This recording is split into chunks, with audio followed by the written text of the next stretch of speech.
Hey everyone, this is Pharaoh Silver, and this is the third Summer of Atlas video, a comprehensive guide to Atlas Earth. Now at this point you should be in the middle of that 3 to 40 parcel range, but this video is for anyone that wants to learn about minigames. This video is going to be all about minigames and challenges, how to play, how to earn Atlas bucks from it, and how it connects with the challenges. This was originally going to be a minigames only video, but considering how interconnected minigames and challenges are now, I felt like it was only fair to combine them together. Also, before I begin, I know there's been some complaining that a lot of my videos are a little outdated. With the Summer of Atlas, I do plan to revise a lot of these videos down the line, especially when the new redesign comes out. So, if you want to see more of that, and you want others to learn more about this game, please do click the subscribe button to Beer Money Engine for more Atlas Earth and other Beer Money Rewards app content.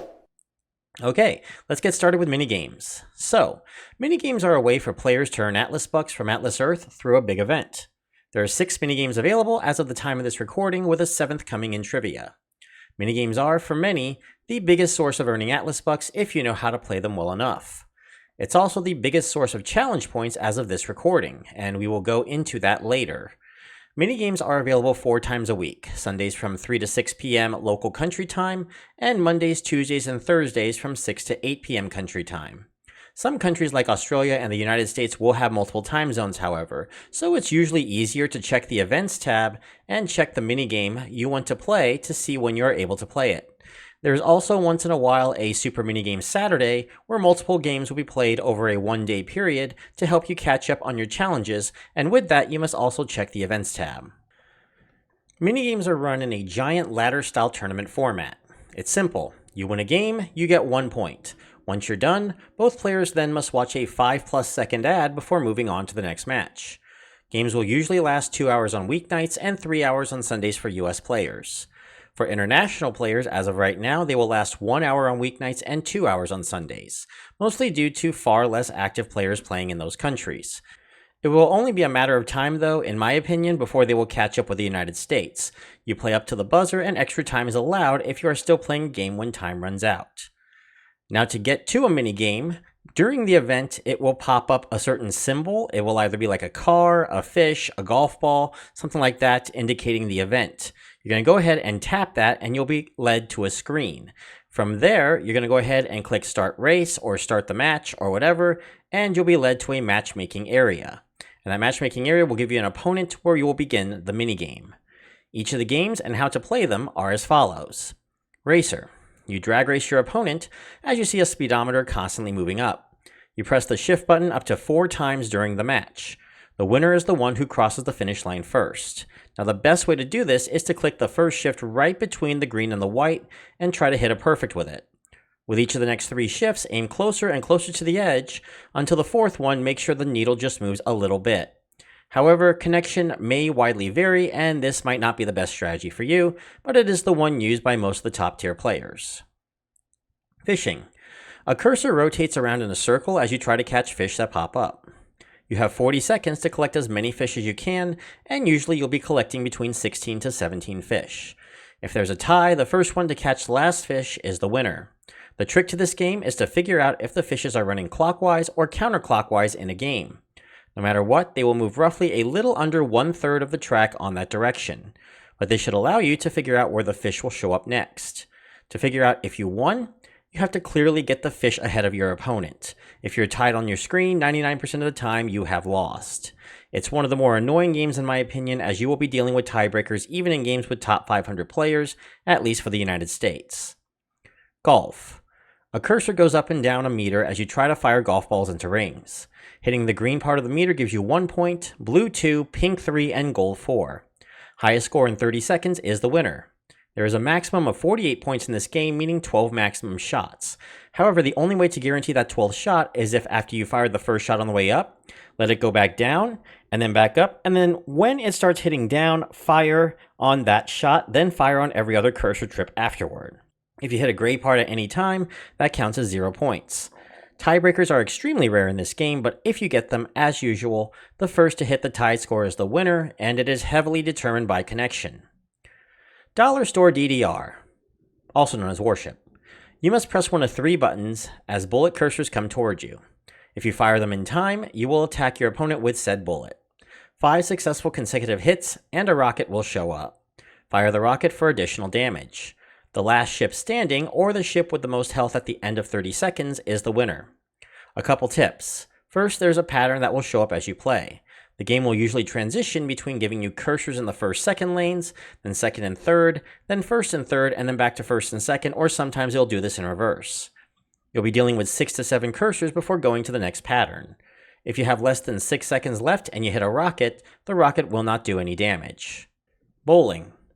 You throw bowling balls at a bowling alley. Now please do not try this at a real bowling alley. A horizontal meter pops up similar to golf, except going left and right. You have 30 seconds to score as many points as you can. A shot in the red is worth 1, yellow is 2, and green is 4. Highest score wins. If there is a tie, the first one to hit the score first is the winner. There is a technique you can find on Tasty Wallet's channel on how to hit the maximum 22 points. There are 2 ways to do it and requires a lot of timing and lack of lag, so good luck with that. Similar to fishing, to figure out if you won, you have to clearly be firing your ball into the bowling pins faster than your opponent, and it's almost as frustrating as you'll be dealing with tiebreakers starting around the top 100 in the United States. Rock, paper, scissors. You must choose one of 3 options after a timer goes from 3 to 0. Rock, paper, or scissors. It's very simple. Paper beats rock, rock beats scissors, scissors beats paper. If you tie, try again. If you win, you receive 1 point. Get 3 points and you win the match. This is the only non-timing minigame currently active right now, and there isn't much more to say about it. It's pretty much a mind game if you know how to play, but not quite to the level if you were there face to face, at least in my opinion. Trivia. Now this is not available as of this recording, but they mentioned it's going to be similar to HQ Trivia or Swagbucks Trivia, so I'm showing an example of Swagbucks Trivia here. You're given 10 questions to answer, and your job is to answer all 10 questions correctly. If you do, you and everyone else who has will receive a share of the total pot for the event.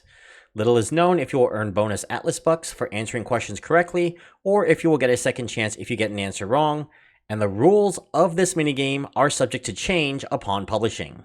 Now after the event, except trivia, prizes are awarded out. The US starts with a 40,000 Atlas Buck pot, and non-US players start with a 3,000 Atlas Buck pot. They haven't disclosed how many Atlas Bucks are thrown to the pot per game, but it is highly likely that it is 1 Atlas Buck per match played in the area. The prizes are awarded both nationally and by state/province. I'm going to go with nationally. First place gets about 2% of the pot. Second place 1.4%, third place 1%. Then top 25 receive 0.45%, top 50 0.33%, top 100 0.25%, and top 500 0.09% of the pot.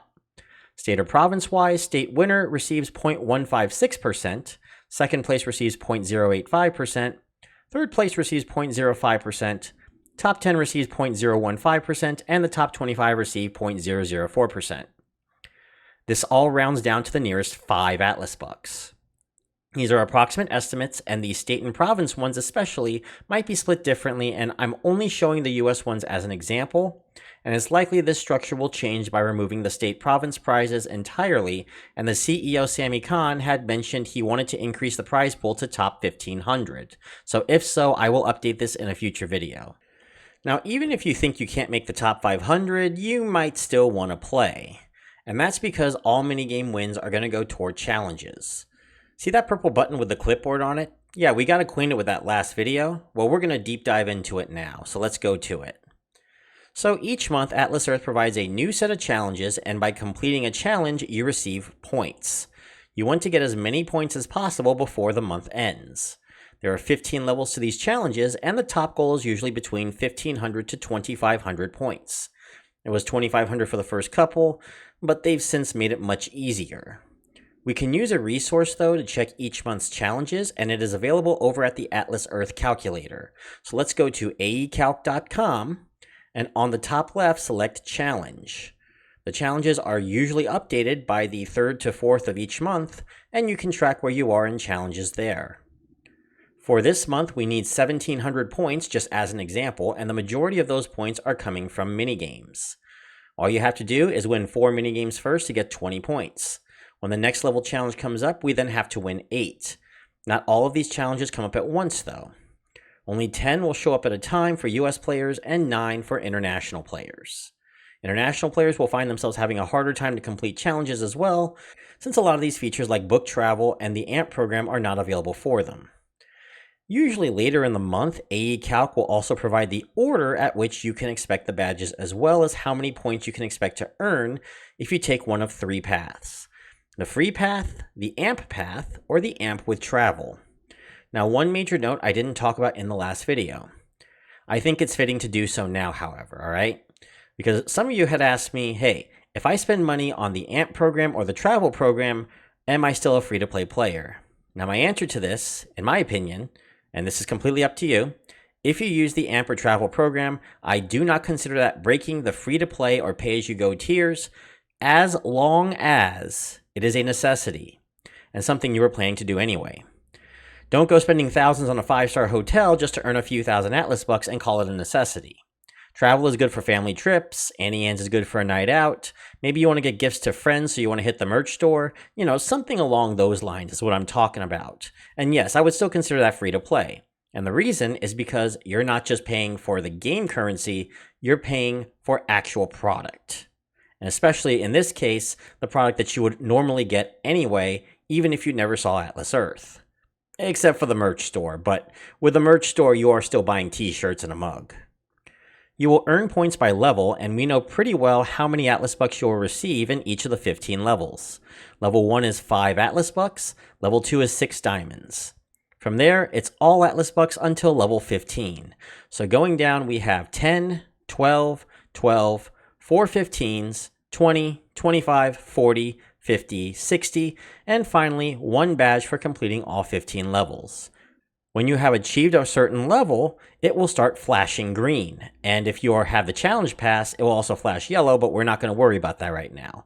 When it flashes green, go ahead and tap it, and you'll be awarded the Atlas bucks, or the badge, or the diamonds.